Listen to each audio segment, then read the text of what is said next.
দুইটা অপরাধ এমন আছে যেই দুইটা অপরাধ করলে মরণের আগে দুনিয়াতে তার শাস্তি হবে। এক নাম্বার হলো কারো সাথে জুলুম করবা, জুলুমের বিচারটা হবে মরণের আগে দুনিয়ায়। দুই নাম্বার মা বাবার সাথে যদি বেয়াদবি করো মরার আগেই বিচার হবে। মরার আগে বিচার। আজকের আলোচনার মূল থিম চেষ্টা করা, কাকে পাওয়ার জন্য?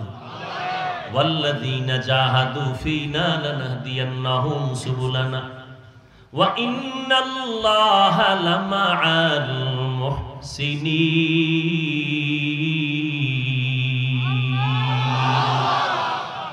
এক আল্লাহর বান্দা বনি ইসরাইলের যুগের পয়গম্বরে আরবি সাহাবায়ে কেরামদেরকে ঘটনা শুনাইতেছেন। এক আবেদ আল্লাহর পেয়ারা গোলাম যুবক বনি ইসরাইলদের মধ্য থেকে তার সুনাম ছড়ায় গেল। আল্লাহর ইবাদতের, খেয়াল করো বাবারা, আল্লাহর ইবাদতের জন্য এতটাই উদ্গ্রীব হয়েছে এখন এলাকায় থাকবে না, কারণ নামাজ পড়া বাইর হইলেই গুনাহ, গল্প গুজব। আল্লাহর বান্দা এখান থেকে চিন্তা করো, সিদ্ধান্ত নিল আমি নিরিবিলি জায়গায় গিয়ে আল্লাহর ইবাদত করব। এখান থেকে বান্দা চলে গেল পাহাড়ের জঙ্গলে, পাহাড়ের উপরে উঠলো, পাহাড়ের চূড়ায় জঙ্গলে যাইয়া একটা সুন্দর ঘর উঠাইয়া ওখানের মধ্যে শুধু ইবাদত করে। অল টাইম নামাজ আর নামাজ আর সিজদা আর রুকু আর তেলাওয়াত চলতেছে, আল্লাহর মুহাব্বতের ইবাদত। ঘরের মধ্যে আম্মা জান একা। মা কিছুদিন পরে হঠাৎ অন্তরের তামান্না, আমার সন্তান পাহাড়ে গেছে, আসে না, যদি একটু মোলাকাত হতো ভালো লাগতো। সন্তানের মায়ার টানে আম্মা জান পাহাড়ের কিনারায় চলে গেলেন। হাঁটতে হাঁটতে দিনের বেলা রোদের প্রচন্ড তাপ, পাহাড়ের নিচে দাঁড়াইয়া উপরে নজর দিলেন, সূর্যের তাপে তাকানো যায় না। হাতটাকে কপালের উপরে নিয়ে এবারে তাকাইয়া সন্তানকে ডাক দিলেন, এই সন্তান, তোর মা পাহাড়ের নিচে আসছে, তোর সাথে একটু দেখা করতে চায়, মুহাব্বতের মোলাকাত। সন্তান আওয়াজটা শুনছে পাহাড়ের উপরে, কিন্তু নামাজের মধ্যে দাঁড়ানো। এখন চিন্তায় পড়ে গেল, দিলে দিলে ভাবতেছে মা ডাকছে, মায়ের ডাকে সাড়া দিব নাকি নামাজ পড়ব। সিদ্ধান্ত নিয়ে নিল আমার মা ডাক দিছে, জবাব দিব না, আমি মাওলার মোহাব্বতে নামাজে দাঁড়ানো আছি। জগৎ বিখ্যাত ইতিহাসবিদ একজন আবেদ নবী হাদিসের মধ্যে বলতেছেন স্পষ্ট ঘটনা, আল্লাহর বান্দা জবাব দেয় নাই। মা দীর্ঘ টাইম রৌদ্রে দাঁড়ায় কষ্ট পাইয়া মনটা খারাপ করে চলে গেলেন, আর আসবেন না বলিয়া। কিন্তু বাড়ি যাওয়ার পর আবার পরের দিন মনের ভিতরে তুফান, সন্তানের সাথে যদি একটু মোলাকাত হয় তাহলে দিলটা ভালো লাগবে, কলিজা ঠান্ডা হবে। মা সন্তানের মায়ার টানে আবার হেঁটে হেঁটে পাহাড়ের কিনারায় গিয়া দাঁড়ালেন। দাঁড়াইয়া আবার ডাক দিছে, সন্তান, আমি তোমার আম্মা জান, তোমার একটু দেখার জন্য আসছি, দেখা দিতে আসো। সন্তান নামাজে দাঁড়ালো, মা ডাকতেছে শুনিয়া কোনো জবাব দেয় না। নামাজ ছাড়বো নাকি মায়ের ডাকে সাড়া দিব, না নামাজ পড়বো। সিদ্ধান্ত নিয়ে নামাজ ছাড়লো না। আল্লাহর বান্দা ইবাদতে মশগুল, মায়ের ডাকে সাড়া দেয় নাই। দ্বিতীয় দিনও আম্মা জান হালকা ভাবে কষ্ট পাইয়া চলে গেল। মা আর আসবে না বলে হঠাৎ অন্তরের মধ্যে আবার তামান্না, মার অন্তর ঠান্ডা হয় না। সন্তানকে এবার শেষবার নেওয়ার জন্য, ডাকার জন্য আম্মা জান কষ্ট করে আসছেন পাহাড়ের কিনারায়। পাহাড়ের কিনারায় আইসা তৃতীয় দিন যখন ডাক দিছেন, সন্তানও দিনও নামাজে দাঁড়ানো, মায়ের ডাকে আজও সাড়া দেন নাই। মা এবার শেষ পর্যন্ত নিরুপায় হইয়া কষ্ট পাইয়া এবার বাড়িতে রওনা। যাওয়ার সময় অন্তর থেকে একটু আওয়াজ দিল, ও আসমানের মালিক, আমি 3টা দিন মহিলা মানুষ আমার মোহাব্বতের বাচ্চাকে দেখতে আসছি, ডাক দিলাম, আমার সন্তান আসলো না, আমার আর মনটা খারাপ হয়ে গেল। হালকা ভাবে একটু বিচার দেই, কার কাছে? আল্লাহর কাছে। তাও কঠিন না, কি হালকা। ও আল্লাহ, আমার সন্তানের ততক্ষণ পর্যন্ত মরণ দিবা না যতক্ষণ পর্যন্ত একটা জেনাকারিনী মহিলার চেহারা না দেখবে। বাস মা জায়গা মতো বিচার দিয়ে দিছে, জেনাকারিনী মহিলার চেহারা না দেখে যেন আমার সন্তানের মরণ না হয়। একটু হালকা করছেন। যদি কইতো জিনা কইরা মরবে তা আল্লাহ তো কবুল করতেন, কিন্তু কঠিন ভাবে বলেন না। কিন্তু ওই বান্দার জন্য যে আবেদ, তার জন্য এটাও তো কঠিন এক কলঙ্কের ইতিহাস। মা তো আসমানওয়ালার কাছে বলে চলে গেলেন, এদিকে পুরা অঞ্চলের মধ্যে আবেদ এর গুণগান চলতেছে পুরা এলাকায়, বনি ইসরাইলদের ভেতরে প্রশংসা, অমুকের মতো আবেদ আর কেউ নাই। শুনতে শুনতে বলে এমন মজবুত ইবাদত করে সে, দুনিয়ার কোন বান্দা কোন বান্দি তাকে আল্লাহর থেকে আলাদা করতে পারবে না। কার থেকে? আল্লাহর থেকে আলাদা করতে পারবে না। আল্লাহর থেকে আলাদা হয় কেমনে বুঝেননি? কেমনে বুঝাই? বাইজিদ বোস্তামির নাম শুনছেন না? একটি গেলাস পানির ফলে বাইজিদের কোলে তুলে, হাত তুলে মা বলে বাইজিদকে বলি বানাও, মায়ের দোয়া লও হে মুমিন, মায়ের দোয়া লও, মায়ের দোয়া লও হে মুমিন, মায়ের দোয়া লও। বিপদে পড়বে না তুমি যখন যেথায় যাও, বিপদে পড়বে না তুমি যখন যেথায় যাও, মায়ের দোয়া লও হে মুমিন, মায়ের দোয়া লও, মায়ের দোয়া লও হে মুমিন, মায়ের দোয়া লও। যার কারণে বাইজিদেরই নাম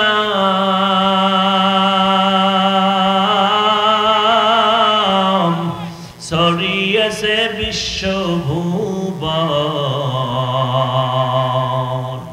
ছোট্ট শিশু বাইজিদেরই মতো সবাই হও, ছোট্ট শিশু বাইজিদেরই মতো সবাই হও, মায়ের দোয়া লও হে মুমিন, মায়ের দোয়া লও, মায়ের দোয়া লও হে মুমিন, মায়ের দোয়া লও। বিপদে পড়বে না তুমি যখন যেথায় যাও, বিপদে পড়বে না তুমি যখন যেথায় যাও, মায়ের দোয়া লও হে মুমিন, মায়ের দোয়া লও, মায়ের দোয়া লও হে মুমিন, মায়ের দোয়া লও। মায়ের দোয়ার কারণে আর চোখের পানির কারণে আজ তুমি দামি হয়েছো। ওই মা বাবার কষ্ট, চোখের পানি আর দোয়া না থাকলে চেয়ারে বসতে পারতাম না। ও সন্তান, তুমি টাকার মালিক হইতে পারতা না। মা বাবা চোখের পানি আর দোয়া না করলে তুমি পরীক্ষায় ভালো নাম্বার পাইতা না। ওই মা বাবায় যদি চোখের পানি ফেলে দোয়া না করতেন, সম্মানের চেয়ারে বসতে পারতা না। ও সন্তান, ওই মা বাবাকে ভুলিয়া কোথায় যাইতেছ রে যুবক? ওই মা বাবার সাথে বেয়াদবি করলে দুনিয়াতেই অভিশাপ, তোমার কপাল বড় খারাপ। বনি ইসরাইলদের ভিতরে ছড়াইয়া গেল, এই বান্দার মতো আবেদ কেউ নাই, এরে কেউ আল্লাহর থেকে গাফেল করতে পারবে না। হঠাৎ ওই এলাকার মধ্যে এক সুন্দরী রূপসী নারী, ওই নারীটায় কয়, তোমরা যারা তো গুণগান গাইলা, আমার সামনে আসলে সে মোমের মতো দুর্বল হয়ে যাবে। বলে কখনোই সম্ভব না। এবার ওই মহিলা পাহাড়ের চূড়ায় চলে গেল টেস্ট করার জন্য। এমন সময় গিয়া ঢুকলো, আল্লাহর বান্দা নামাজে দাঁড়ানো, নামাজের মধ্যে গিয়া সামনে দাঁড়াইছে। দাঁড়াইয়া যা করলে যুবকের ইবাদত নষ্ট হবে তাই করার অপচেষ্টা চালাইলো, কিন্তু পারে না। আবেদ বান্দার নজর কোনো দিকে দেয় না। আল্লাহর ধ্যান ও খেয়ালের মধ্যে নামাজে দাঁড়ানো, আল্লাহর মহব্বতের ভেতরে নামাজ আদায় করতেছে। এক পর্যায়ে ওই মহিলা আর আগাইতেই পারল না, ব্যর্থ হইয়া নিচে নেমে আসলো। এবার ওই জাহান্নামী নারী যখন কৌশলে আগাইতে পারে নাই, অপকৌশল অবলম্বন করলো। অপকৌশল কি? দুনিয়ার সমস্ত বেদাতি ভণ্ড বাতেলেরা হকের বিরুদ্ধে প্রথমে কৌশল করে আগায়, যখন কৌশলে পারে না তখন অপকৌশল করে, অপকৌশল করে মুসলমানের ক্ষতি করে। আল্লাহর বান্দি এবার এলাকা ছাইরা ভিন্ন জায়গায় গিয়া পাশে একটা মাঠ, মাঠের ভিতরে জঙ্গলে বকরি চড়ায় রাখাল। এই নারী সুন্দরী ওই রাখালেরে ফুসলাইয়া, রাখালেরে প্রবঞ্চনা দিয়া জেনা করাইয়া ফেললো। জেনার মাধ্যমে গর্ভে বাচ্চা আসলো। বাচ্চাটা দুনিয়াতে আসলে একটা ছেলে সন্তান। ছেলেটা যখন দুনিয়াতে আসছে, এই ঘুমাইতেছেন আপনারা? ছেলে বাচ্চা যখন দুনিয়াতে আসছে, এই নারী জাহান্নামী নারী হাতের মধ্যে বাচ্চা নিয়া বনি ইসরাইলদের ঘরে ঘরে গিয়া কয়, তোমগো ইবাদতের প্রশংসা যার করলা তার অবস্থা জানুনি? কয় না, এই দেখো তার বাচ্চা আমার সাথে জিনা করছে। দেখছেন নি কারবার? বাচ্চা জিনা করছে কার সাথে? রাখাল। লাগাই দিছে কার উপর? আবেদের উপর। লাগাই তো দিছেই। এইবার এলাকার মানুষ যারে বেশি মোহব্বত করে এর ব্যাপারে একটু চুল পরিমাণ কিছু শুনলে সইতে পারে না। এই অবস্থা, এই বাচ্চাটা অবৈধ। কাহা সবাই লাঠি নিয়ে রেডি। এবার পাহাড়ের চূড়ায় উঠলো। পাহাড়ের চূড়ায় উঠিয়া তার খানকা ভেঙ্গে চুরমার করে দিল। এক পর্যায়ে তার শরীরের উপর আঘাত। আবেদ চোখের পানি ছেড়ে বলে, ও এলাকার মুসলমান বনি ইসরাইলরা, আমার উপরে কেন হামলা করো? বলে, তুমি জিনা করছো, অমুক নারীর সাথে বাচ্চা হয়েছে। বলে, না, খবরদার, মিথ্যা কথা, এটা কখনো হয় নাই। ওই যে মা কইছে, জেনাকারিনীর চেহারা না দেখাইয়া আমার আবেদের কবর দিও না। মাস্তানিয়ার মেজাজ দেখানোর জায়গা পাইলেন আর যুবক। মেজাজটা দেখাইছো মায়ের সাথে, বাবার সাথে, আর কারো সাথে পারলি না। যেখানে দেখাইলে মা যদি চোখের পানি ছাড়ে, জাকাত আল্লাহর গজব শুরু হয়ে যাবে। মেজাজ দেখানোর জায়গা পাইলা না, শিক্ষকের সাথে মেজাজ দেখাইয়া কপাল পুড়েছ। এবার আবেদ বান্দা ডাক দিয়ে কয়, আল্লাহর জাতের কসম, আমি কখনো জেনা করি নাই, অপরাধ করি নাই। যেই মহিলা বলছে তাকে আমার সামনে নিয়ে আসো। এবার বাচ্চা সহ জিনাকারিনী মহিলারে নিয়ে আসা হলো। মহিলা আসছে, আল্লাহর বান্দা আবেদ 2 রাকাত নামাজ পড়ে কান্না শুরু করছে, আল্লাহ তুমি যদি আমাকে হেফাজত না করো, ইজ্জত না হেফাজত করো, আমার উপায় নাই। মোনাজাত দিয়া কান্নাকাটি করে জিনাকারী মহিলার সামনে আসছে। মা বলছে, জিনাকারীর চেহারা না দেখাইয়া মরণ দিবা না। আল্লাহর আবেদ বান্দা জিনাকারিনী মহিলার সামনে হাজির। মহিলার সামনে এসে বলে, কি ব্যাপার? আরো পাশের এলাকার মানুষ সব রেডি। মহিলা বলতেছে, এই বাচ্চা তোমার, তুমি আমার সাথে জিনা করেছো, নাউযুবিল্লাহ। এইবার আল্লাহর বান্দা বলে, এই এর সাক্ষী আছে? কয় নাই। কয়, বাচ্চাটা আমার হাতে দাও। হাতের মধ্যে বাচ্চাটা নিল। বাচ্চাটা হাতের মধ্যে নিয়া এইবার আবেদ আল্লাহর গোলাম বাচ্চারে লক্ষ্য করে, দুধের বাচ্চারে কয়, এই বাচ্চা, বল তোর বাবাকে। সাথে সাথে বাচ্চার জবান খুলে গেল। বাচ্চা ডাক দিয়ে কয়, আমার বাবা হলো রাখাল। কাদের কুদরত দারি বার কামাল, আনতা রব্বি আনতা হাসবি জুল জালাল, তুহি কাদের জলিলুল্লাহ জাহাদার, বহর হালে তুহি মেরা নিগাহদার। ভাইরা আমার, আল্লাহর বান্দাকে হেফাজত কে করছেন? কিন্তু মায়ের বরদোয়া কবুল হইছেনি? জেনাকারীর চেহারা দেখছেনি? এ যুবক, যদি বলো পায়ে হাত দিলে আমরা আর অপরাধ করব না, মায়ের সাথে, বাবার সাথে, শিক্ষকের সাথে, বল আমি নিচে নাই না তোর পায়ে হাত দেই। কারণ মা বাবার দোয়ার যে কত ফল এটা বোঝানো যাবে না। তুমি বলছো, তুমি ভাবতেছো তোমার জন্য বুঝি মা বাবা তেমন দোয়া করে নাই। জানো না তোমার পরীক্ষা শুরু হয়ে গেছে। মা রাতের বেলা ঘুমায় না, যায় নামাজে গিয়ে কাঁদছে আর বলছে, ও আল্লাহ আমার সন্তানের পাশ করায় দিও। তুমি কোথাও ব্যবসার সফরে গেছো,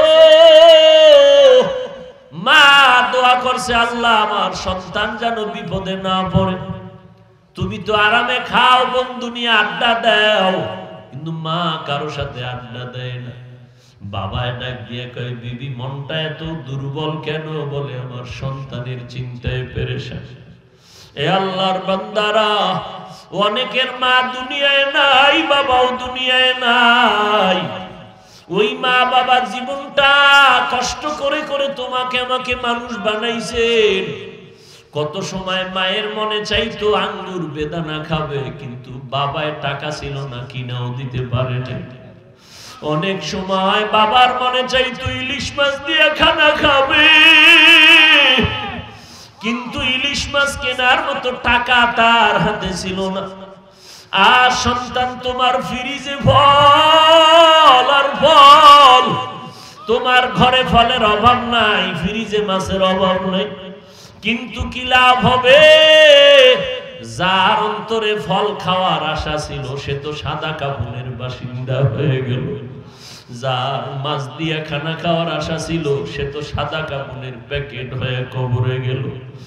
কবরে যাওয়ার পর একটা দিন খবর নাও নাই। ওরে যেই মা তোমার আমার ঘুমের মধ্যেও খবর নিয়েছে, রাতের বেলা ঘুমায় গেছি, মশারিটা নাই নাই, হঠাৎ সকাল বেলা ঘুম থেকে উঠে দেখি মাথার উপরে মশারি টানা। আমি মাকে বললাম, মা আমি তো মশারি টানাই নাই, কে মশারি টানাইছে? মা বলে, বাবা রাতের বেলা ঘুরতে গিয়ে দেখি তোরে মশায় কামড়ায়, আমি মা তাড়াতাড়ি মশারি টানায় দিয়েছি। ওই মা বাবার সাথে বেয়াদবি করিস না রে যুবক। পারলে বাসায় গিয়া মাকে বলবি, মা মাথায় হাত দিয়া দোয়া করে দাও। ও মা তোমার দোয়া ছাড়া সামনে আগাইতে পারবো না রে মা। ওই বাবার দোয়া নিয়ে সামনে আগাই ওরে যুবক। আমার মায়ার নবী আসিয়া চোখের পানি ছেড়ে কাঁদেন। একবারও বাবা বলে ডাক দিতে পারলেন না, অল্প বয়সে মা হারায় বড় এতিম। আমার নবী মায়ের আদর পান নাই, বাবার আদর পেলেন না। ও যুবকেরা, কয়দিন আর বাহাদুরি করবা, আর মোহাব্বত নিয়ে তওবা করতে পারবা না? আল্লাহর কাছে দিলটা নরম করে চোখের পানি ছেড়ে বলতে থাকো, আল্লাহ জীবনে কত অপরাধ করলাম, কেউ আমারে বাধা দিয়ে ফিরাতে পারে নাই। শয়তানের ধোকায় পড়ে গুনাহ করেছি। মনে হয় চোখ বন্ধ করে তাকাইলে আমার হাতগুলো গুনার কারণে নাপাক, গুনাহের কারণে আমার চক্ষু দুটো নাপাক, গুনাহের কারণে আমার অন্তর নাপাক, আমার পা নাপাক। আমার এই জবানের দ্বারা কত গীবত করলাম, মিথ্যা কথা বললাম, এই চোখের দ্বারা কত বেগানার দিকে তাকাইয়া চোখ নষ্ট করলাম, হাতের দ্বারা কত মানুষের ক্ষতি সাধন করলাম, অন্তরে কত মানুষের ক্ষতির পরিকল্পনা করলাম। আসলে মানুষ আমারে মানুষ বলে, আসলে আমি মানুষের কাতারেই নাই। আল্লাহ কয়, বান্দা তোর এই অন্যায়ের খবর তোর মা, তোর বাবা, তোর আপনজনেরা জানলে কেউ সামনে আসতে দিত না, সম্মান দিত না। কিন্তু আমি আল্লাহ কত দয়ার মালিক, আমি আল্লাহ পাক রব্বুল আলামিন তোর উপরে বেজার হই নাই রে গোলাম। তোর অন্যায়ের খবর মা জানলে তারাই দিত আর বলতো, যা আমার সামনে আসবি না। আর আমার মাওলায় যে কেমন দয়ার মাওলা। গুনার ভয় যদি অন্তরে থাকে তওবা করিয়া আমার মাওলাকে একটু হাত দুইটা উঠাইয়া দেখায়া দাও। আল্লাহ আমাদের হাতগুলো কবুল করে নেন, তওবা কবুল করে নেন, তওবার উপরে মজবুত হইয়া চলার মতো তৌফিক দান করেন, আমিন। আলহামদুলিল্লাহি রাব্বিল আলামিন, والصلاة والسلام على سيد المرسلين। ও ঘরের মহিলারা হাত উঠাইয়া আমার মাওলাকে ডাকো। ও বৃদ্ধ বাবাজিরা দুই ফোঁটা চোখের পানি মাওলাকে বরাদ্দ করে দেন। ও যুবকেরা আমার মাওলার একটু কান্না করে দেখাও। চোখের পানি ছেড়ে আল্লাহকে ডাকো আর বলো, আল্লাহ গুনাহ নিয়া ময়দান থেকে আর ঘরে ফিরিয়া যাব না। আয় আল্লাহ, জীবনে শয়তানের ধোঁকায় পড়ে গুনাহ করেছি, গুনাহ করতে করতে করতে করতে সীমা লঙ্ঘন করে ফেলেছি। আজকে তওবা করলাম, আর গুনাহ করব না রে আল্লাহ, আর আপনাকে বেজার করব না, আল্লাহর নবীর তরিকার বাইরে চলব না। আয় আল্লাহ, আপনার রহমান নাম কেন রাখলেন? গফফার নাম কেন রাখছেন? আমরা তো আপনার আদরের নবীর উম্মত। আয় আল্লাহ, আপনার নামের বরকতে আমাদের মাফ করিয়া দেন, আমাদের গুনাহগুলো মাফ করিয়া দেন। আয় আল্লাহ, এই ময়দানের একজনকেও খালি ফিরাইয়া দিয়েন না রে আল্লাহ। ধানের সাথে চিটাগুলো যেমন একই দামে বিক্রি হইয়া যায়, এই ময়দানে নেককার বান্দারা আছে, মাওলা তাদের উসিলাম গুনাহগারদের মাফ করে দেন আল্লাহ। আপনি যদি আমাদের ফিরাইয়া দেন আমরা কোথায় যাব? আপনার রহমতের দরওয়াজা ছাড়া আর কোনো দরওয়াজা নাই। দুনিয়াতে সূর্যের গরম সইতে পারি না, জাহান্নামের আগুনের গরম কেমন করে সহ্য করব রে আল্লাহ। শয়তানের ধোঁকায় পড়ে গুনাহ করেছি, আর গুনাহ করব না রে আল্লাহ। আয় আল্লাহ, ময়দানের সবাইকে মাফ করিয়া দেন। আয় আল্লাহ, এই ময়দানে কি আপনার কোনো কান্নাওয়ালা বান্দা নাই? কারো চোখে কি পানি নাই রে মাওলা? আপনার পছন্দের বান্দা কি নাই? আয় আল্লাহ, যার হাত আপনার কাছে পছন্দ তার উসিলায় সবাইকে মাফ করে দেন। আয় আল্লাহ, সারা দুনিয়াবাসীকে মাফ করে দেন।